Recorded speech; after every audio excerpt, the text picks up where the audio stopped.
So তোমাদের six semester Calcutta university history অনার্সে দিয়েছি 13 সাজেশন বানিয়ে দিচ্ছি। অ্যাকচুয়ালি প্রত্যেকবার ভাবি যে তোমাদের সাজেশনসগুলো আগে থেকে পোস্ট করবো, বাট টাইম হয়ে ওঠে না। এনিওয়েজ, আমি তোমাদের বেশি প্রশ্ন রাখিনি, এখানটায় যে প্রশ্নগুলো রাখা আছে তোমাদের বেসিক্যালি 20 মার্কসের 3টে লিখতে হয়, 3 × 60। তো প্রথম দিক থেকে মোটামুটি 5, 7টা, 8টা মতো প্রশ্ন রেখেছি 20 মার্কসের জন্য, মোস্ট ইম্পর্টেন্ট। তো এই 8টা করলে তো তুমি 6টা প্রশ্ন 6টায় কমন পেয়ে যাবে, লিখতে হয় 3টে।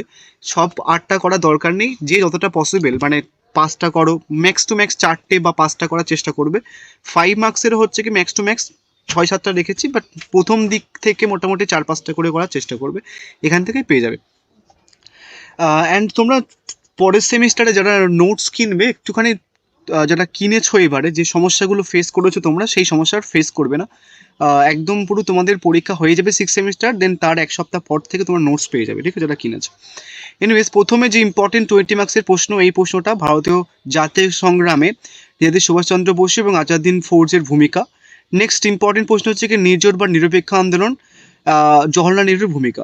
নেক্সট 3 নম্বর প্রশ্ন হচ্ছে কি দুই বিশ্বযুদ্ধের মধ্যবর্তী সময়ে শ্রমিক আন্দোলন ও কৃষক আন্দোলন ও জাতীয় রাজনীতি সম্পর্কে আলোচনা করো।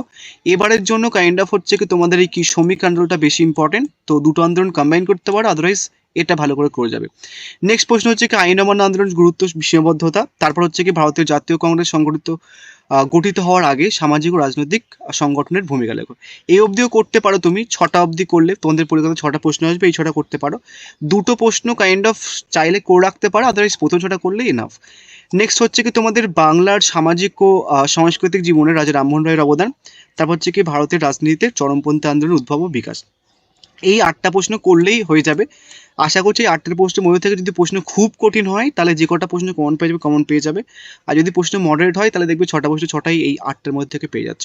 কিছু এক্সট্রা প্রশ্ন রেখেছি, যদি তার ইন্টারেস্ট থাকে করতে পারো এগুলো, আদারওয়াইজ বাদ দিতে পারো, আমি আর বলছি না।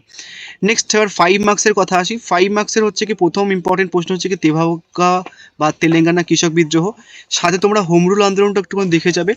নেক্সট তারপর হচ্ছে কি মুসলিম লীগের লক্ষ্য উদ্দেশ্য, তারপর হচ্ছে কি স্বরাজ্য দল সম্পর্কে টিকা লেখো।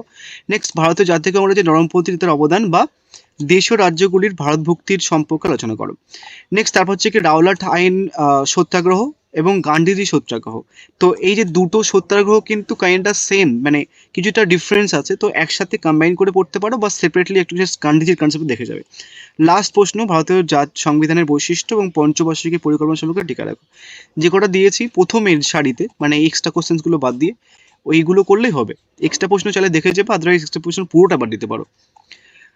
যারা পড়বে একটু দেখে যেতে পারো ক্যাবিনেট মিশন বা আর্য সমাজ বা প্রার্থনা সমাজ, আহ, দেববন্ধু স্কুলের ভূমিকা বা স্বদেশী সমাজের সীমাবদ্ধতা, বঙ্গভঙ্গের উদ্দেশ্য, চৌচুরি ঘটনা, ভাবে আন্দোলন, এই এক্সট্রা প্রশ্নগুলো আর এবং এখানকার এক্সট্রা প্রশ্নগুলো, ঠিক আছে, এগুলো চাইলে পরে যেগুলো দিয়েছি ওইগুলো হয়ে যাওয়ার পরে যদি টাইম থাকে, আর যদি নাও থাকে জাস্ট করার দরকার নেই, জাস্ট নর্মাল দিয়েছি এগুলো কাইন্ড অফ যদি প্রশ্ন বিশাল কঠিন হয়, মঙ্গল গ্রহ থেকে যদি প্রশ্ন হয় তাহলে এগুলো কাজে লাগবে, আদারওয়াইজ লাগবে না, কোনোবারই লাগে না এক্সট্রা প্রশ্ন আমার।